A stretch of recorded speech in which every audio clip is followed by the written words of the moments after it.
Nah, kenapa kita butuh madhab?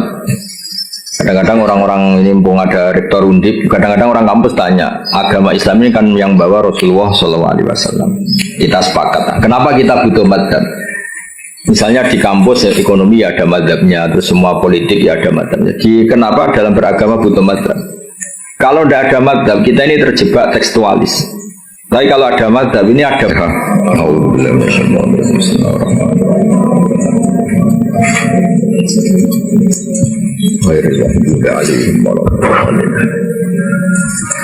ini didengerin mawon ini. Jadi tadi kan sanad kita ke Imam Syafi'i itu yang lewat Imam Muzani. Jadi sebetulnya Imam Syafi'i itu punya murid 3 yang terkenal. 1 Buaiti, siapa?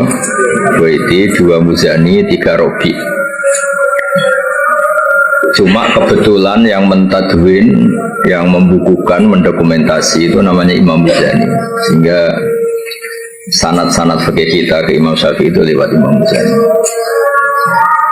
Ya ini bukan kebetulan, tapi alhamdulillah ini ada Pak Rektor Undip biar tahu bahwa tradisi dokumentasi sebelum ada di kampus-kampus itu dulu pertama itu malah langsung Allah Subhanahu wa Ta'ala. Jadi Allah itu punya sunnah. Misalnya kita ini berbuat sesuatu, selain ditulis Raqib Atid, itu terdokumen di Lauh Mahfuz, masih terdokumen di sistem tubuh kita, di sidik jari, di sistem tubuh kita. Sehingga nanti ketika di akhirat itu al-yawma nakhtimu ala afwahihim, mulut ditutup, terus wa tukallimuna aydihim, yang lapor ke Allah itu tangan-tangan kita, karena sistem tubuh kita sebenarnya merekam apa yang pernah kita perbuat. Berarti sudah kelihatan dokumentasi itu 3. Malaikat Raqib Atid terdokumentasi lagi di Lauh Mahfuz, di sistem tubuh kita. Terus plus di catatan yang nanti diberikan ke kita. Ini loh perilaku kamu, kelakuan kamu. Jadi dokumentasi itu penting. Nah dulu Imam Syafi'i itu punya murid yang terkenal itu 3. Yang lainnya cerdas mungkin atau tidak suka nulis, tapi terkenal namanya Imam Buaiti. Yang 1 suka nulis. Nah ini kitab ini yang saya bawa. Ini kitab itu karangan Imam Syafi'i, tapi sebetulnya riwayat Mukhtasarul Muzani. Nah di orisinil karangan Imam Syafi'i itu beliau kalau gamang atau ragu yang ngendikan ragu, kalau yakin yang ngendikan yakin. Misalnya di bab sujud itu menurut teks resmi Nabi itu kan melibatkan 7 anggota, yaitu al-jabha, wal yaden, warubaten, wal qadamen. Kita disuruh sujud melibatkan 7 anggota ya, karuan jabha, jidat, terus 2 tangan, terus 2 lutut, terus sama qadamen. Oke, kita sepakat yang melibatkan 7 anggota pasti sujudnya sah. Sama lagi yang melibatkan 7 anggota pasti sujudnya sah. Ada kata pasti. Tapi di bab orang syirik itu menyekutukan Allah. Misalnya orang bersujud sama berhala atau kepada berhala, itu kan cukup watul jabah alal ardi. Apa watul jabah alal ardi?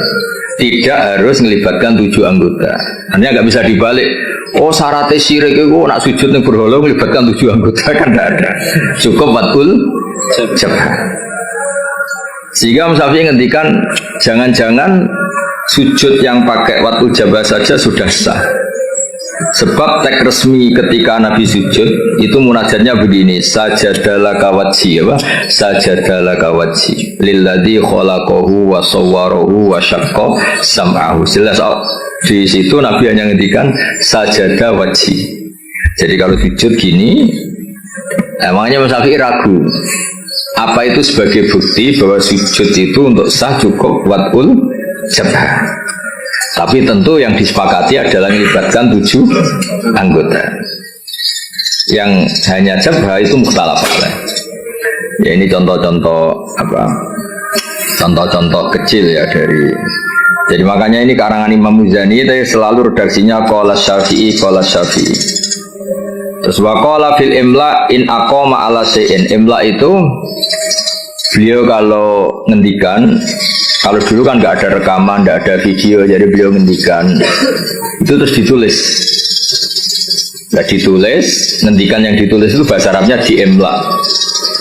Makanya beberapa muridnya kenangannya apa? Amla alina Syafi'i, apa?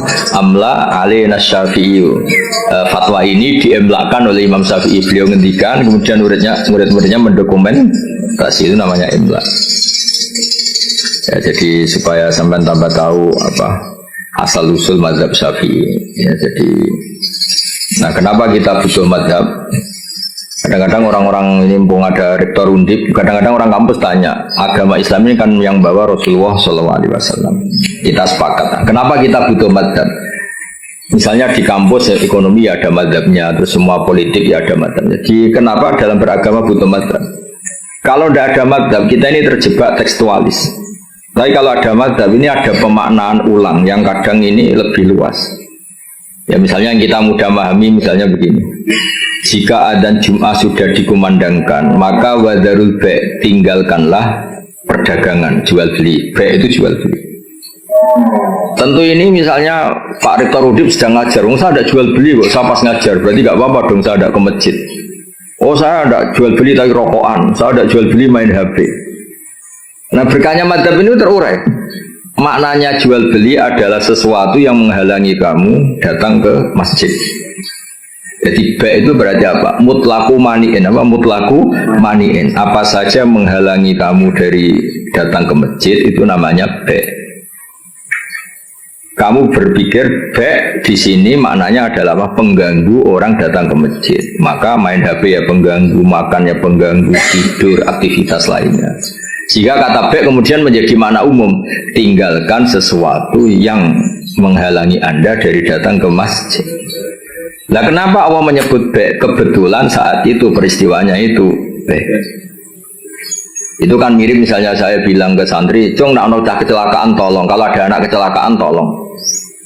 Beliau ono wong kelaparan gak kecelakaan gak ditolong. Ini kan gak kecelakaan ya, itu ya bodoh betul itu. Maknanya nolong orang kecelakaan ya pokoknya nolong sesuatu yang emergency. Orang kelaparan ya emergency, orang kecelakaan ya emergency. Pak Haris tak pecat dari Mahatali juga emergency karena terus gak punya status dia. Kasihan sudah miskin gak punya status kan, nanti pulangnya malah kayak dukun Haris. Jadi nah itu akhirnya kita butuh mazhab karena kita butuh pemaknaan seperti itu. Kalau enggak ya kita tekstualis, kalau enggak kita tekstualis. Makanya kita ini menolak paham tekstualis itu karena menjadi sempit. Ya, karena menjadi apa? Sempit. Ya, contoh tadi apa? Wadarul bai', apa? Wadarul. Kemudian adzan Jumat juga sama. Ketika adzan dikumandangkan, ini kan ada problem tafsir karena adzan zaman Nabi itu hanya sekali. Ya ketika khotib sudah di atas apa? Mimbar. Di era modern terutama orang-orang NU adzannya kan dua kali. Ya tentu kita sepakat yang dimaksud ayat itu adzan kedua kalau di konteks NU karena itu yang terjadi zaman Nabi. Adzan kedua itu kan bikinannya Sayyidina Utsman. Nah, hal seperti itu kita butuh mazhab. Ya, butuh mazhab. Jadi kenapa ada mazhab Syafi'i, mazhab Maliki? Terus contoh terakhir ini sebelum tak tutup. Jika di wadah kamu dijilat anjing, maka cuci 7 kali, salah satunya pakai debu. Itu tagnya Nabi itu walago itu dilat. Nah kata mensucikan tentu orang itu berpikir 2 kali. Kata Imam Syafi'i disucikan itu karena najis. Karena najis baru disucikan. Kata Imam Malik ya enggak, mensucikan itu udah harus najis. Orang cici juga dicuci. Misalnya piring saya habis dihidoni haris ya tetap tak cuci meskipun enggak najis. Senggelem tiba hidoni haris sopo gitu kan. Misalnya cambahat tali meler, ngumbel meler kan ya tetap tak cuci meskipun umbel itu tidak. Nah itu terus melahirkan mazhab, yang satu bilang najis, yang satu bilang cici. Sehingga lah kebetulan kita Syafi'i yang ikut partai itu najis. Ya kalau Nabi sendiri tidak ngendikan najis atau cici, ini dan fal yaksilhu harus dicuci. Nah dicuci itu kan pilihannya 2, karena cici apa karena najis. Ya seperti orang butuh uang itu. Kalau ini komunitas orang miskin kan butuh uang itu karena butuh. Jadi kalau di komunitas orang kaya, orang sosialita itu kan butuh uang mungkin karena tamak, karena rakus. Kan mereka sudah selesai urusan makan, kok masih butuh uang ya berarti karena rakus. Sama-sama dari kata butuh, apa? Sama-sama dari kata butuh. Ya ngajar lah ngajar. Kalau Gus Bak ngajar itu karena sakit sampean. Kalau Haris profesi gak ngajar nganggur tenan. Ya itu kan sama-sama lahir dari kata ngajar. Ya kira-kira seperti itu. Kenapa ada madzhab? Karena untuk maknani teks-teks yang ada ini penafsirannya itu beda. Makanya kita butuh cara kamu memahami teks itu ikut manhajnya siapa, metodenya siapa. Nah kalau metode Imam Syafi'i ya tadi fal yaksilhu diartikan karena anjing itu najis. Imam Malik enggak ya karena menjijikkan. Ya sama tadi meninggalkan B itu transaksinya halal. Tapi kenapa harus ditinggalkan? Karena sekarang sudah B yang mengganggu Jumatan. Berarti semua yang mengganggu semakna dengan B. Kamu bisa ikut partai min itlaqil ba'di wa iradatil qul atau ikut partai qiyas. B mengganggu, berarti semua mengganggu sama dengan B. Maka tidak boleh melakukan aktivitas yang mengganggu datang ke Jumat. Jadi bisa mintorikil qiyas, bisa mintoroki min itlaqil ba'di wa iradatil qul.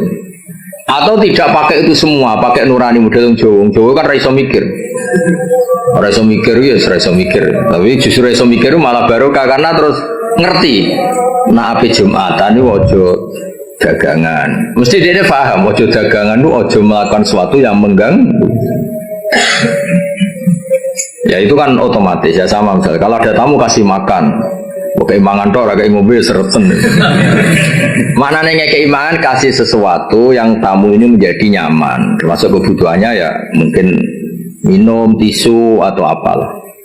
Termasuk menyediakan kamar mandi. Karena apa? Makan itu ibaratun an hajatil insan. Wa ibaratun an hajatil insan. Makan itu adalah kebutuhan manusia. Padahal kebutuhan tamu tidak hanya makan, ya makan, minum, MCK macam-macam. Nah itu terus lahirlah madzhab. Kenapa lahirlah apa?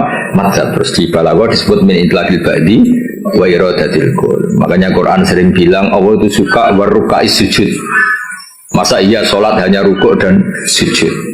Misalnya ketika Allah muji kita, tarohum ruka'an sujadan. Allah melihat orang Islam itu berrukuk dan bersujud. Padahal sholat itu ada fatihah, ada tahiyat, ada macam-macam. Nah, itu terus akhirnya menguat teori min itlaqil ba'di wa iradatil qul. Nah, itu terus kita harus bermadzhab karena tanpa madzhab itu kita akan menjadi tekstualis. Kan bahaya kan misalnya kamu sholat, wong di Quran hanya warka'u ma'arrokin berarti rukuk tok. Ya kan jadi aliran sesat apa?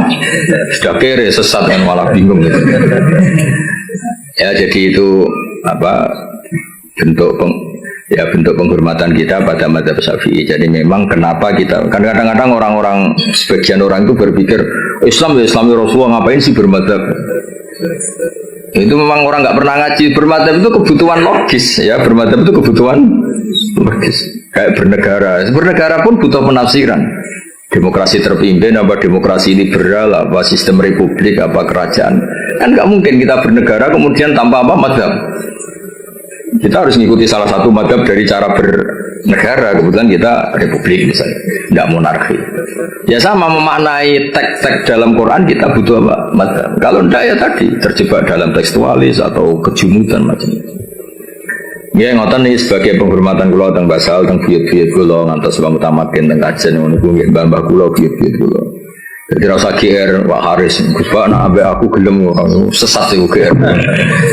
Jadi tidak ada hubungannya dengan Pak Haris ini, nggak ada jasanya sama sekali intinya itu. Tapi justru itu ikhlas. Kalau orang nggak merasa berjasa itu namanya ikhlas, malah bagus ini. Oke, ngoten. Assalamualaikum warahmatullahi wabarakatuh. Waalaikumsalam. Wes dokumentasi enggak cukup toh? Emang.